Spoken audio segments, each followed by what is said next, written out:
Friends welcome back to my channel. ఈ వీడియోలో ఇప్పుడే అందిన వార్త ఫ్రెండ్స్ ఏంటంటే జగన్ రాజీనామా అట్లీస్ట్ ప్రతిపక్ష హోదా కూడా ఇవ్వకుండా ఏం మాట్లాడతాము సభలో ఏం చేస్తామని అయితే జగన్ ఆవేదన వ్యక్తం చేశారు. సో ఈ మేరకు స్పీకర్ గారికి కూడా లేఖ అయితే రాయడం జరిగింది.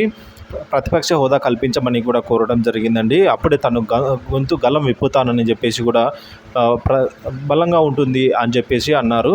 సో మరి ఇన్ఫర్మేషన్ తెలుసుకుందాము. వీడియోకి అయితే లైక్ కొట్టండి ఫ్రెండ్స్. వీడియోలోకి అయితే వెళ్ళిపోదాం.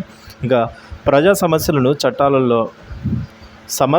చట్టసభల్లో బలంగా వినిపించేందుకు వైసీపీకి ప్రతిపక్ష హోదా ఇవ్వాలంటూ అసెంబ్లీ స్పీకర్ అన్నయ్య పాత్రుడికి వైసీపీ జగన్ లేఖ రాశారు. శాసనసభలో మంత్రుల తర్వాత ఎమ్మెల్యేగా తనతో ప్రమాణం స్వీకారం చేయించడం పద్ధతులకు విరుద్ధమని కూడా అన్నారు. ప్రతిపక్ష హోదా ఇవ్వకుండా ఉండేందుకు ముందుగానే మీరు ప్లాన్ చేసుకొని ఉంటారని కూడా అన్నారు.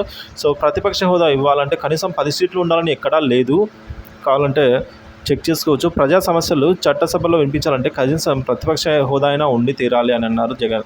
ఈ సందర్భంగా అసెంబ్లీ సమావేశంలో జరిగిన పలు అంశాలపైన కూడా ఆయన ఆ లేఖలో పేర్కొన్నారండి. కావాలని మమ్మల్ని అవమానించారని కూడా ఆయన పేర్కొన్నారు. కూటమి ప్రభుత్వం స్పీకర్ తనపైన అయితే శ్వేతపత్రాన్ని ప్రదర్శిస్తున్నారని కూడా అయితే ఆయన వాపోయారు. సో చచ్చేదాకా కొట్టాలంటూ స్పీకర్ మాట్లాడిన మాటలకు సంబంధించిన వీడియోలు కూడా ఇటీవలే బయటికి వచ్చాయని తెలిపారు. ఇలాంటి నేపథ్యంలోనే అసెంబ్లీలో గొంతు విప్పే పరిస్థితి కనిపించడం లేదని జగన్ అయితే వెళ్ళిపోయారు. సో ఈ విధంగా లేఖలో పేర్కొన్నారండి.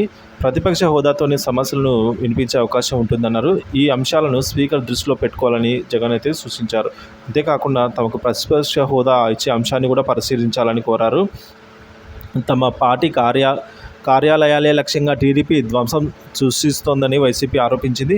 విజయవాడ, విజయనగరం పార్టీ కార్యాలయాల్ని కక్షపూరితంగానే ధ్వంసం చేసేందుకు ప్రయత్నం చేస్తోందని విమర్శించింది. చంద్రబాబు ఇచ్చిన జీవోలతో టీడీపీ కట్టిన పార్టీ కార్యాలయాలను వదిలేసి అధికారులతో వైసీపీకి బలవంతంగా కూటమి ప్రభుత్వం నోటీసులు ఇప్పిస్తుందని అయితే పేర్కొంది వైసీపీ. ఇదిలా ఉంటే కూటమి మాత్రం శుక్రవారం జరిగిన ఏదైతే శుక్రవారం జరిగిందో అసెంబ్లీ సమావేశంలో జగన్కు తగిన గౌరవం ఇచ్చామని అయితే కూటమి వెల్లడించింది. కానీ అలా జరగలేదు అక్కడ అని చెప్తున్నారు. సో అసెంబ్లీలో 175 స్థానాల్లో వైసీపీకి 11 అసెంబ్లీ సీట్లు మాత్రమే గెలుచుకున్న విషయం తెలిసిందే. దీంతో ఆ పార్టీకి ప్రతిపక్ష హోదా కూడా దక్కలేదు. అయితే మిగిలిన ఎమ్మెల్యేల మాదిరిగా ఆయన కూడా సాధారణ సభ్యుడే అనే వాదన ఉంది. కానీ జగన్కు సభలో ప్రాధాన్యం ఇవ్వాలని సభా వ్యవహారాల మంత్రిని అయితే జగన్ లేఖ ద్వారా కోరారండి. సో పయ్యావుల కేశవ్ కూడా ఈ మేరకు రిక్వెస్ట్ చేయడం జరిగింది. మరి తుది నిర్ణయం అయితే స్పీకర్ మీద ఉంది ఫ్రెండ్స్.